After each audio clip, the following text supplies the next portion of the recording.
नमस्कार friends, good morning. स्वागत है आपका हमारे यूट्यूब चैनल में। और आज हम प्रश्न वाली 3.5 का प्रश्न नंबर 4 का फर्स्ट और सेकंड सवाल करेंगे। और इससे पहले भी हमने 3.5 के फर्स्ट, सेकंड और थर्ड सवाल की वीडियो बनाकर डाले हैं, जो आप इस वीडियो की डिस्क्रिप्शन में जाके उनकी लिंक देख सकते हैं। और अब हम देखते हैं सवाल। तो सवाल में दिया है कि एक छात्रावास के मासिक व्यय का एक भाग नियत है। तो हम मान लेते हैं कि माना नियत व्यय पर जो खर्च हुए रुपए वो x है। क्या मान लेते हैं अपन बराबर में x है। नियत निश्चित जो है वो x है। मतलब कि आप एक से तो 30 दिन तक जो खाओगे उसमें नियत है। जैसे कि मान लेते हैं कि 1 से तो 30 तारीख, मतलब 1 महीने का उन्होंने निश्चित डिसाइड कर दिया कि 2500 रुपये हैं। कितने हैं? 2500 रुपये हैं। लेकिन यदि आप इसमें कम खाओगे तो उसके आपको अधिक देना पड़ेगा पैसे। तो वही अपने से इसमें पूछा गया है। या फिर 30 से आप यदि और भी ज़्यादा खाओगे तो उसके अलग से देना पड़ेंगे पैसे। तो मतलब प्रत्येक दिन के अलग हैं और एक नियत भाड़ा जो है महीने का वो अलग है। अब उसमें दिया तथा शेष इस पर निर्भर करता है कि छात्र ने कितने दिन भोजन लिया है। मान लो 30 दिन में से आपने 20 दिन या 25 दिन भोजन लिया तो उसका अलग रहेगा। तो ये तो हो गया माना नियत व्यय पर रुपये 100 रुपये खर्च करता है तथा प्रतिदिन। अब हम लिखेंगे प्रतिदिन प्रतिदिन भोजन प्रतिदिन भोजन पर वे बराबर वाई रुपये हैं। प्रतिदिन भोजन पर वे वाई रुपये हैं। और माना नियत व्यय पर रुपये कितने हैं? 100 रुपये हैं। तो ये दोनों अपन ने लिख लिए। लेकिन अब उसमें पूछा गया है कि जब एक विद्यार्थी एक को जो 20 दिन भोजन करता है, सिर्फ कितने दिन भोजन करता है? वो 20 दिन। तो यहाँ लिखेंगे प्रश्नानुसार। प्रश्नानुसार तो ए विद्यार्थी के लिए, कौन से विद्यार्थी के लिए? ए विद्यार्थी के लिए। अब ए विद्यार्थी के लिए देखो, ये तो नियत है। ये नियत है मतलब आपको इतना देना ही पड़ेगा यदि आप महीने भर खाओगे। तो हम लिख लेंगे यहाँ एक्स प्लस। लेकिन जो ये है ये क्या है? मतलब 20 दिन प्रतिदिन। क्या लिखा है यहाँ? प्रतिदिन। प्रतिदिन का मतलब है कि ये एक दिन का है, तो इसी प्रकार से 20 दिन का आ जाएगा। ये कितना जाएगा अपना? 20 दिन। बराबर लिखेंगे, ये नियत भाड़ा है, ये प्रतिदिन का भाड़ा बराबर 20 दिन करता है। तो 1000 छात्रावास के व्यय के लिए अदा करने पड़ते हैं। तो यहाँ लिखेंगे 1000। क्या लिखेंगे अपन? 1000 लिखेंगे। अब इसको अपने को देखो वज्र गुणनखंड विधि से हल करना है। तो वज्र गुणनखंड विधि से हल करने के लिए इस समीकरण को हम सही क्रम में जमाएंगे। 20y 1000 को इधर लेकर आएंगे, कायम हो जाएगा माइनस में। ये हो गया समीकरण नंबर 1 अपने पास कंप्लीट हो गया। इसी प्रकार पुनः प्रश्नानुसार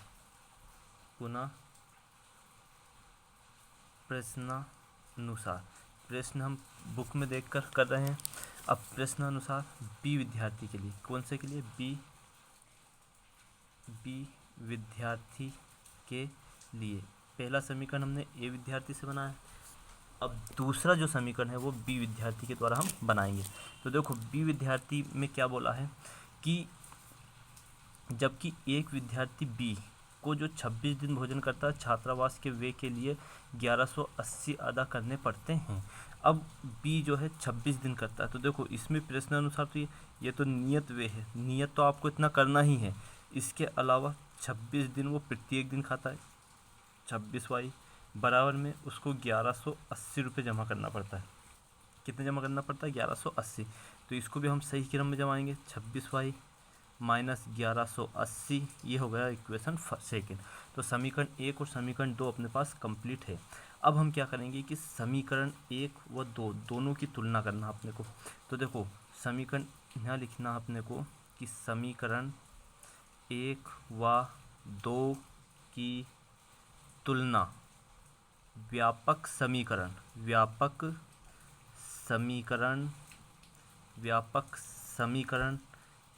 a1x plus b1y plus c1 बराबर 0 तथा a2x plus b2y plus c2 बराबर 0 से करने पर, ये अपने को लिखना है। क्योंकि जब भी एग्जाम में, बोर्ड के एग्जाम में पूछा जाता है तो पूरा सवाल यदि पूछा जाता है तो उसे पूरा हल करना पड़ता है। 1 व 2 की तुलना व्यापक समीकरण से करना। a1x से b1y प्लस c1 बराबर 0, a2x से b2y प्लस c2 बराबर 0 से करने पर। अब इसमें देखो a1 की जो वैल्यू अपने पास फर्स्ट जो समीकरण है उससे देखना अपने को। 1 से का गुणांक क्या है? 1, तो ये a1 का 1। c1 की वैल्यू कितनी हो जाएगी? 20। और सॉरी B1 की वैल्यू क्या हो जाएगी 20 और C1 की वैल्यू कितनी हो जाएगी माइनस का 1000। इसी प्रकार ये जो समीकरण 1 से हमने A1 B1 C1 का निकाल लिया, अब समीकरण 2 से हम A2 का निकालेंगे तो 1, B2 का मान 26 और C2 का मान माइनस का 1180, ये अपने पास मान हो गए।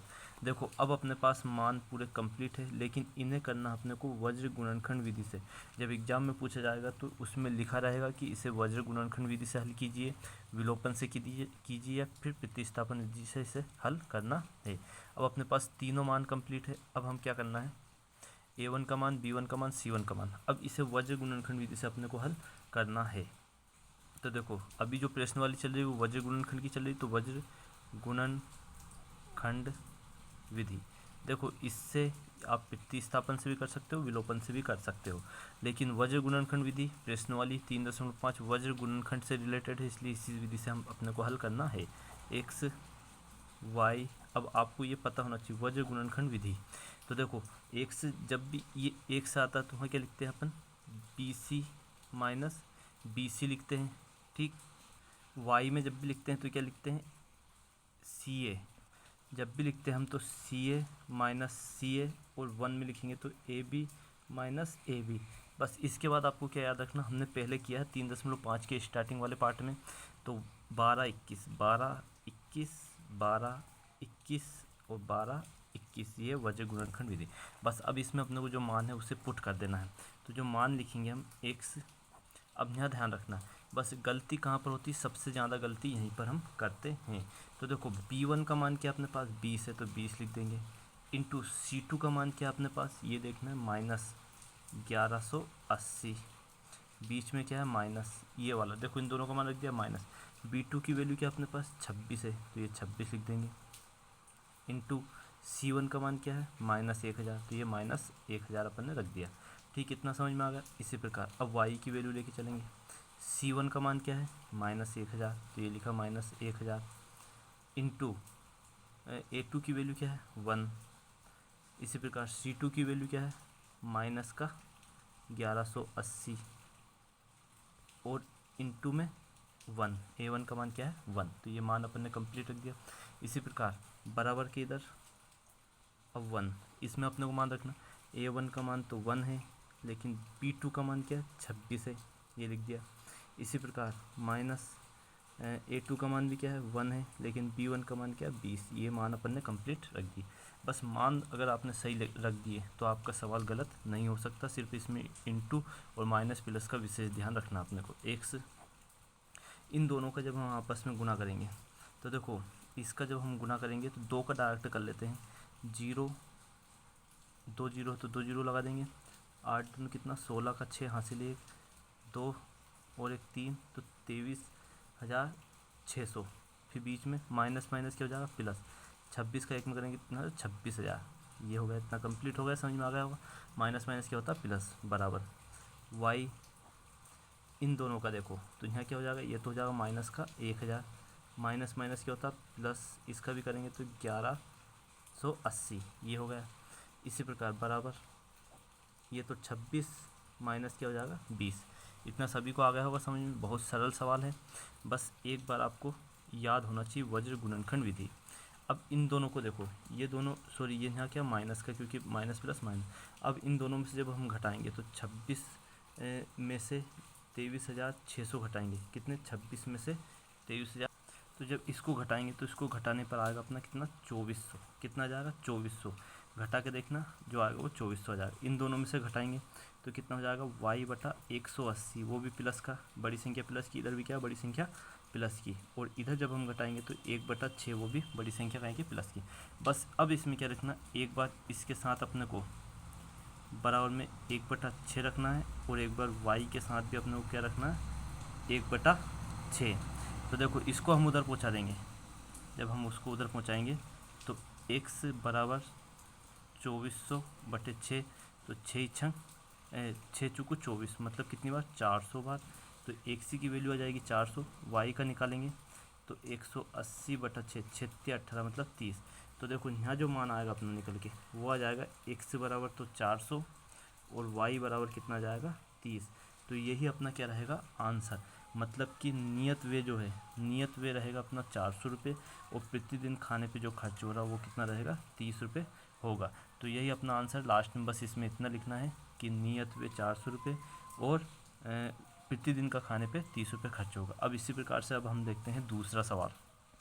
अब इसी का दूसरा सवाल है, एक भिन्न 1/3 हो जाती है जब अंश से 1 घटाया जाता है और वहाँ 1/4 हो जाती है जब हर में 8 जोड़ दिया जाता है। तो ये 2 स्टेप में अपने को करना है। तो सबसे पहले इस कंडीशन में हमने पहले भी किया है इसी प्रकार का एक सवाल। तो अब देखो इसमें क्या लिखना है कि माना भिन्न का अंश, माना भिन्न का अंश x है तथा इसका जो हर है वो क्या है, y है। ये अपने को मानना है क्योंकि प्रश्न में तो सिर्फ उन्होंने अंक दिए अपने को, तो ये मानना पड़ेगा कि माना भिन्न का अंश है 1 से तथा हर का जो हर है, भिन्न का हर है वो क्या है, y है। ये अपन ने मान लिया। अब प्रश्न को ध्यान से समझना है, तो यहाँ लिखेंगे अपन प्रश्न अनुसार, है ना, प्रश्नानुसार। तो अपने पास भिन्न तो क्या है, भिन्न है x/y। ऊपर वाला क्या है, अंश है और नीचे वाला क्या है अपने पास, हर है। इसे विशेष ध्यान रखना, हमने पहले जो वीडियो है उसमें बताया कि अंश किसे कहते हैं और हर किसे कहते हैं।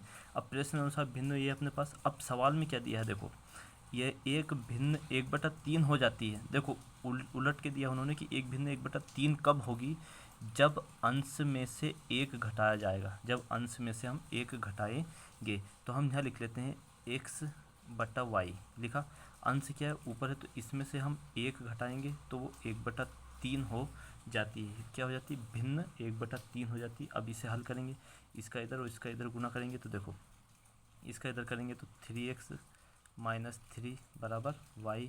अब इसको भी इधर लेकर जाएंगे हम, तो 3x इसको लेकर आए तो माइनस का y और -3 बराबर में 0। समीकरण नंबर 1 इतना कंप्लीट हो गया अपना, बहुत सरल है।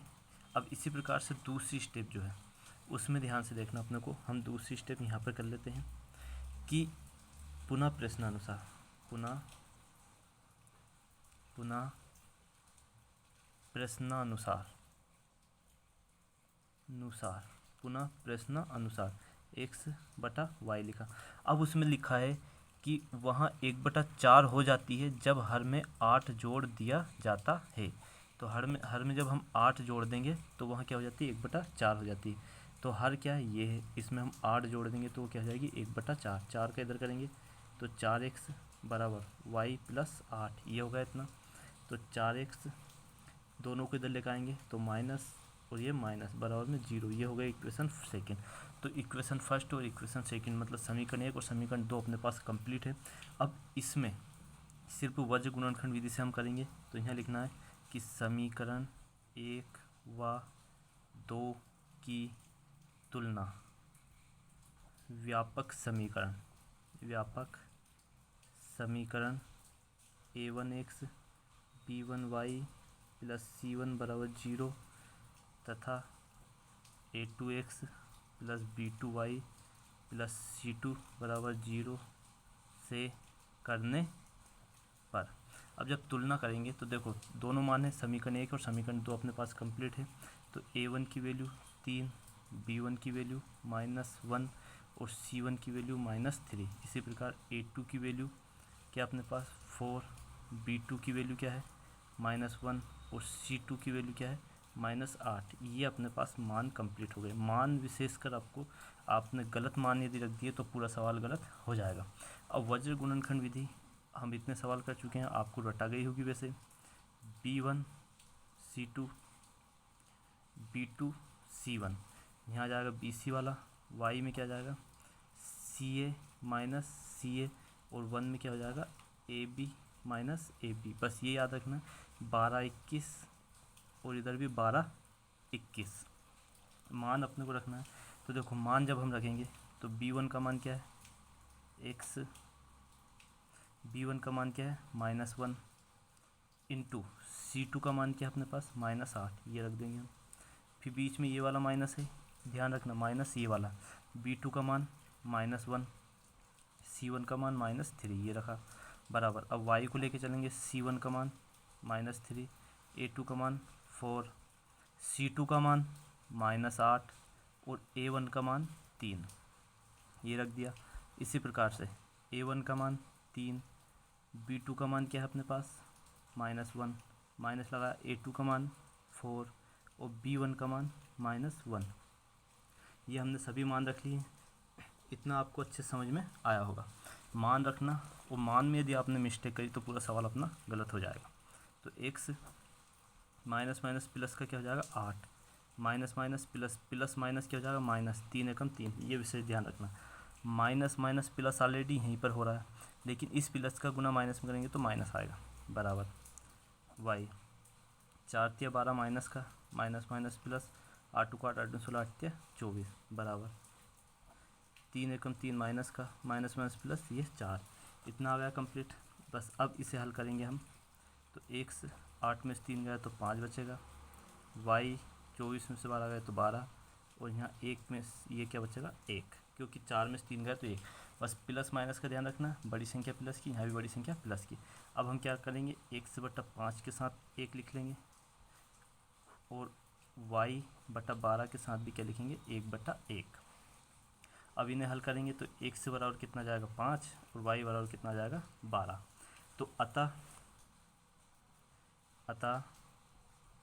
वह भिन्न x/y बराबर 5/12 होगी।